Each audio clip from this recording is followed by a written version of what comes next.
So what's up? This is your boy Porter Rock 77. Let me do a quick phone video about Google streaming. Right? As you read the title, Google Stream will flop, and there's nothing Google can do about it. And here's why.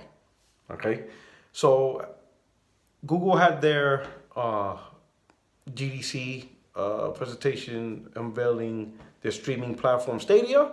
Right now, the event was very well presented, and their vision of what they want to do is very, above and beyond. It was nice. It was all crazy shit, and you look at it, you're like, damn, the stuff that they want to do is amazing. But for the most part, most people won't be able to do that, right? Because here's the big thing people don't see. It's not about what Google is able to provide with the data service. It's not about how much technology they put into their stuff. What matters is the transmission piece. How do you get to their data service? And the way you get to their data service from your device, the transmission piece that goes from your device to the data service is your individual internet service provider. And that's the key, Right now, Google's trying to sell you a car, but the roads in your town haven't been built. So what good is the car then? It could be the greatest car, has the greatest features, the best mileage, the best engine, amazing looking car, all this high-tech stuff. But you got no roads. So how interested are you in a car when you can't actually drive it? And the point is, Google, for example, they're promising 4K 60, 4K resolution at 60 frames, and then eventually up to 8K at 120 frames. Yet you got people right now who are stuck on data caps, and they have no choice.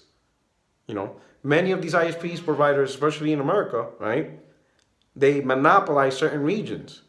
So for high-speed bandwidth, you have no choice with the provider that you got. And a lot of them are not of good quality. Sure, they advertise, we got 200 megabyte, 300 megabyte, 500 megabyte.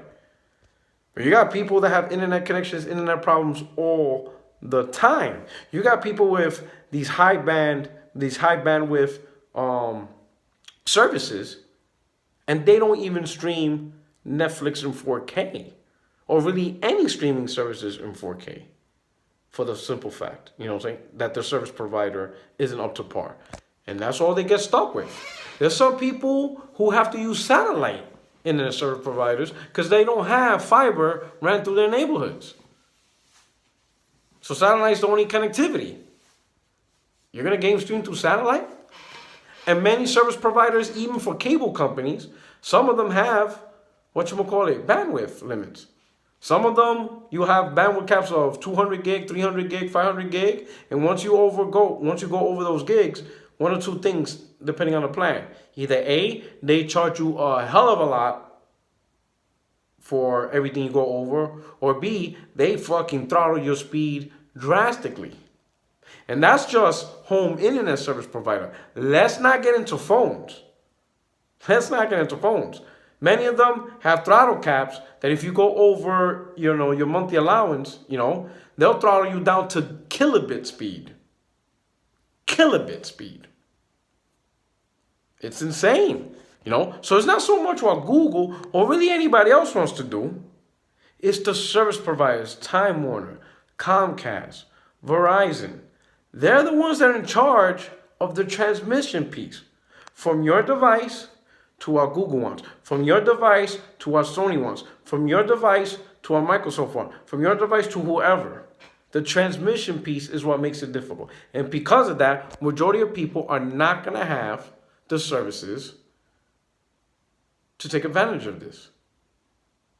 Yet with dedicated hardware, it doesn't matter where you are. You are at a minimum going to have the best running games. Sure, the games that require multiplayer, they will always have some issues, but at least it's that individual game. And most companies, especially third party, that's the relationship between your console or your PC with the third party. The third party, usually through patches, will get you a good experience, right? But at a minimum, your single player games, your local player games, the games that don't require internet, they're going to be running at its best or at whatever you choose,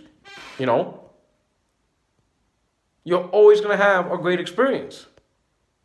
To be honest, the streaming thing, It's like 20 years ahead of the power curve. It's one of those ideas that has to wait another 20 years.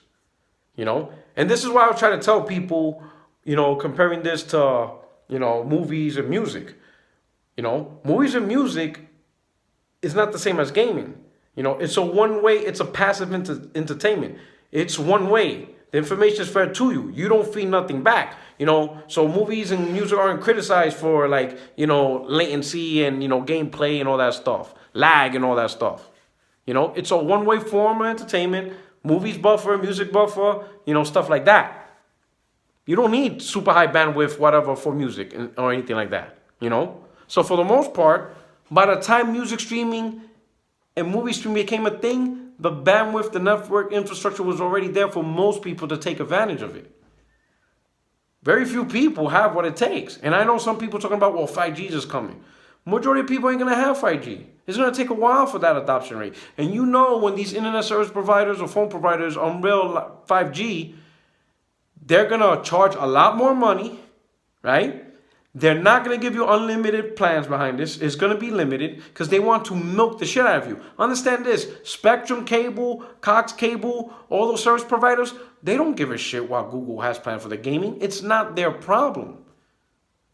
They don't care what Sony has for streaming. It's not their problem. Same thing with Microsoft. It's not their problem. The best Google can do is, and they already started it, provide their own Google network, their own Google fiber. Through that, those who have on Google fiber network, they will probably have the very best experience when it comes to Stadia. But how long is it going to take before Google can reach the communities and reach the people, so that way everybody has the options to use that network? It's going to take decades. Streaming service is literally 20 years. And the problem is this, all right? Even Sony, every company is putting in billions, or maybe not billions, hundreds of millions. They're putting in a lot of money into this infrastructure, right? And everybody, in Twitter, social media is like, oh, this is the wave, this is the wave. It's only the wave if people sign on to it. People have to subscribe and pay for the service, right? And if you have crap internet, right?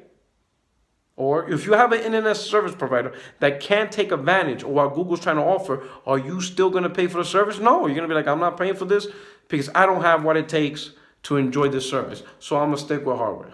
Majority of people, some will try it, but they realize this is not good enough, not for the fault of Google, but for the fault for the internet service provider that they got, and there's nothing they could do about it. So in the end, it's Google who's going to pay. Because, for example, people use Spectrum. A lot of places Spectrum's not good.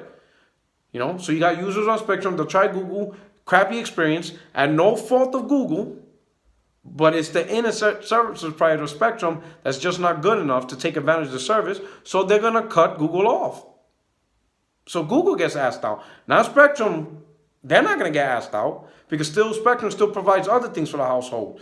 Facebook, social media, Netflix, dedicated consoles with multiplayer. The platform is fine. The ISP provider is fine for that. But for Google, what they're trying to do, what Microsoft's trying to do, what Sony's trying to do, all these streaming services, it's just not good enough. So, cut it off. Don't need it. I don't need PS Now. I don't need Microsoft xCloud. I don't need Google Stream. Got a dedicated console. Majority of people will still take their console. And who ends up losing revenue? Google. They can't keep the service for 4 or 5 years if massive amount of people ain't subscribing to it. And there lies the problem. The roads are not properly paved, yet they're trying to sell you a car. Doesn't matter how great the car is. Could be phenomenal. The best gas mileage, the best performance, even affordable.